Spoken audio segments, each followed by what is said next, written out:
Um, I didn't want to come, and I don't want to be here. I'm the son of an Atlanta City police officer.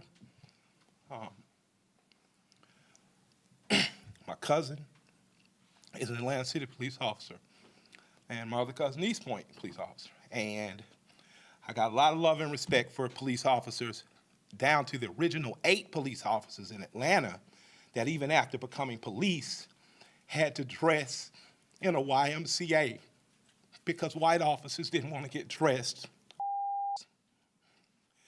And here we are 80 years later.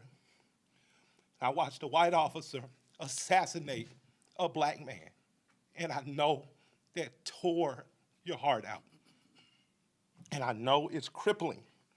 And I have nothing positive to say in this moment because I don't want to be here.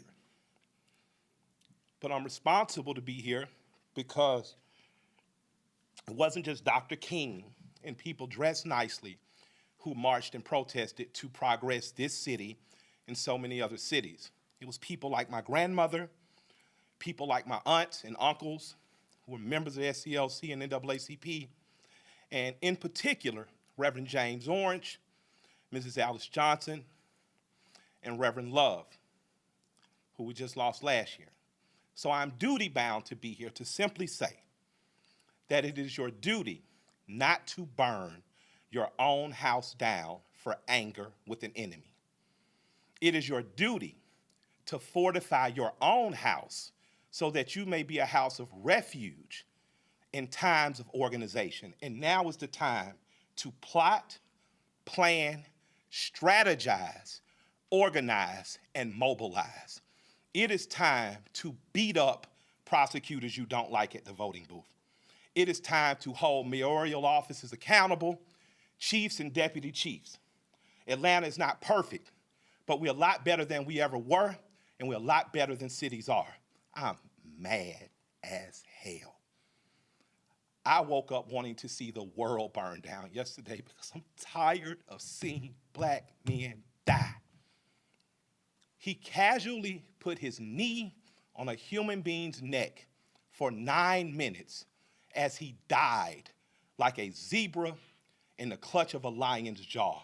And we watch it like murder porn over and over again. So that's why children are burning to the ground. They don't know what else to do. And it is the responsibility of us to make this better right now.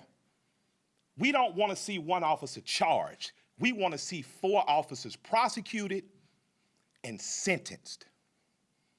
We don't want to see targets burning. We want to see the system that sets up for systemic racism burnt to the ground. And as I sit here in Georgia, home of Stevens, Georgia, former vice president of the Confederacy, white man said that law, fundamental law, stated that whites were naturally the superior race, and the Confederacy was built on a cornerstone. It's called a cornerstone speech. Look it up. The cornerstone speech that blacks would always be subordinate. That officer believed that speech because he killed that man like an animal. In this city, officers have done horrendous things and they have been prosecuted. This city's cut different. In this city, you can find over 50 restaurants owned by black women. I didn't say minority, and I didn't say women of color. So after you burn down your own home, what do you have left but char and ash?